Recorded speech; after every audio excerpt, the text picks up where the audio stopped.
Okay, ready. We're diving deep, deep, deep into creative problem solving today. Really gonna get our hands dirty with this one. Yeah, none of that surface level stuff. We're talking about finding those aha moments, the ones that actually lead to some breakthroughs.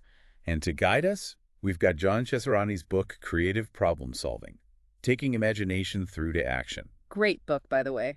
Really gets you thinking. Absolutely. But look, this isn't some rah-rah creativity seminar, okay? Hmm. We're going deeper.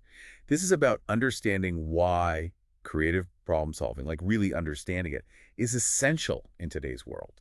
Essential. It's about survival.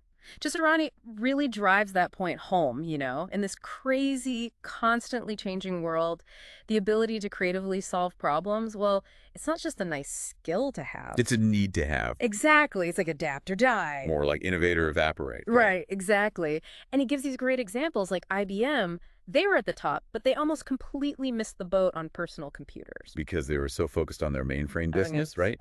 Exactly, stuck in their old ways. And it's not just them. Think about the British motorcycle industry.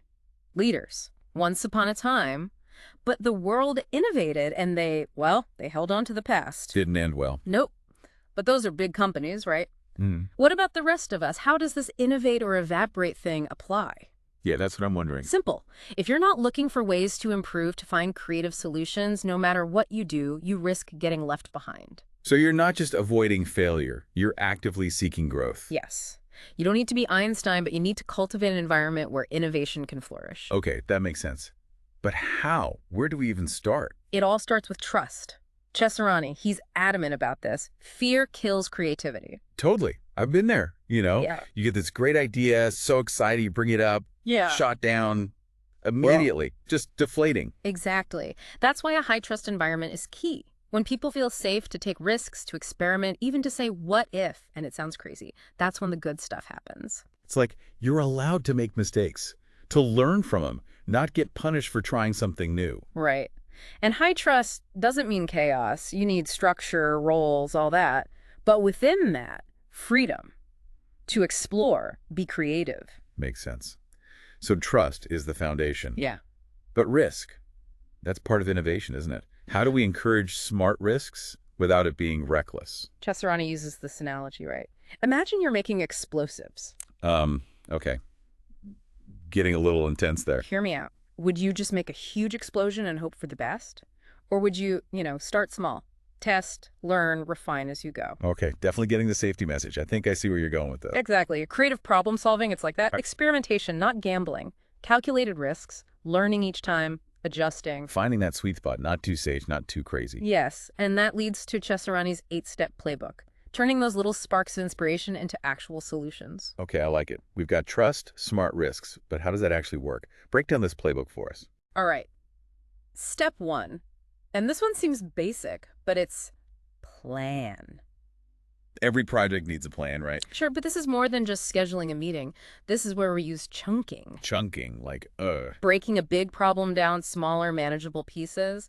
Clarity is the goal here. So instead of increased sales, it's like, what if increasing sales solve this problem?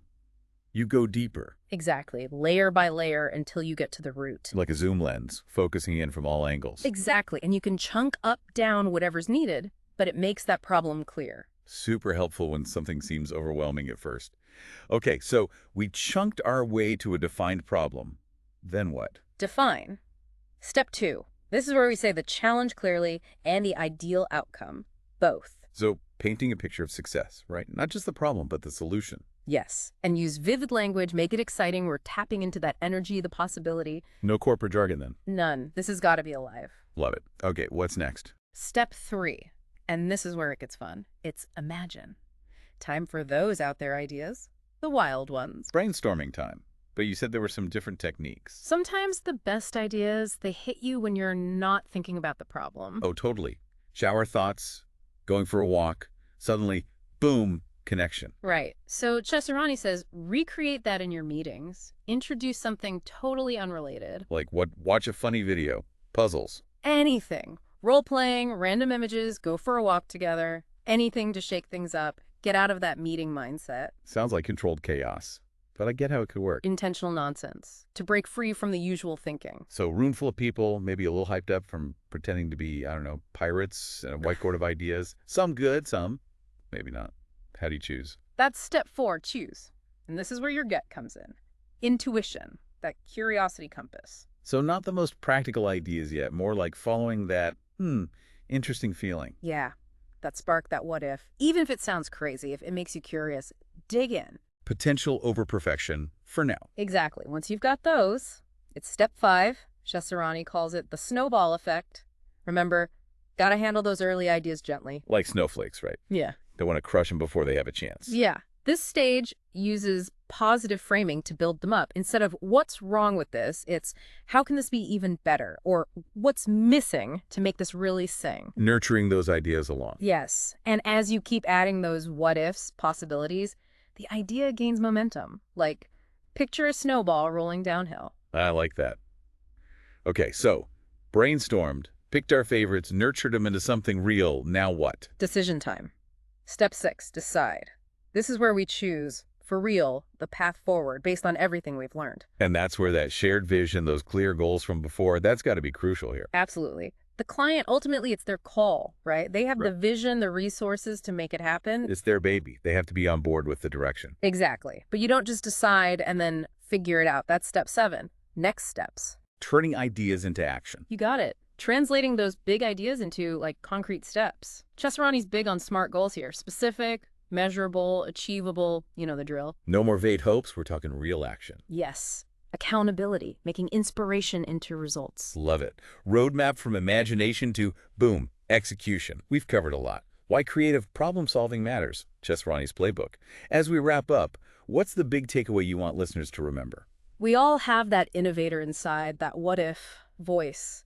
Cultivate that curiosity, experiment, and sometimes the weirdest paths lead to the best breakthroughs.